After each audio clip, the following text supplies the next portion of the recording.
శిక్షణ లేకుండా prayer start కాదు. సో వాళ్ళు ప్రార్థన చేయలేకపోతున్నారు.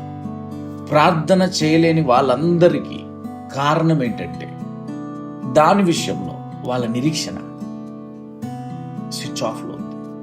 సో వాళ్ళు ప్రార్థన చేయలేరు. మనం ఎప్పుడైనా బలపరిచే మాటలు చెప్పినా దేవుడు నీకు గొప్ప కార్యాలు చేస్తాడు, దేవుడు సాక్ష్యాలు చూడు, దేవుడు చేసిన గొప్ప కార్యాలు చూడు అని మనం చెప్పినప్పుడు నీవు ఎవరికైనా చెప్పినా వాళ్ళు మొదటిగా సంతోషించి రాతి నేలలో పడ్డ విత్తనం ఇమ్మీడియట్గా సంతోషిస్తుంది, కానీ వేడి ఉన్నందున అది ఎండిపోవును అని రాయబడినట్టుగా వాళ్ళలో ప్రతి ఏ ప్రాబ్లం వచ్చినా దాని మీద వాళ్ళకు హోప్ లేదు కాబట్టి వాళ్ళు ప్రార్థనను చేయలేరు. సో ప్రార్థన చెయ్యని వాళ్ళు ఎప్పుడైతే నీకు కనబడుతున్నారు, వాళ్ళు నిన్ను ప్రార్థన చెయ్యని ఎప్పుడు అడుగుతున్నారంటే నువ్వు వారి గురించి ఏమని ప్రార్థన చేయాలంటే, దేవా వీళ్ళకు నిరీక్షణ కలగజేయండి, వీళ్ళ రూట్స్ చచ్చిపోకుండా వీళ్ళు వేడిని తట్టుకున్నట్లు లోతుగా నాటబడినట్లు సహాయం చేయండి ప్రభువా అని ప్రార్థన చేయాలి.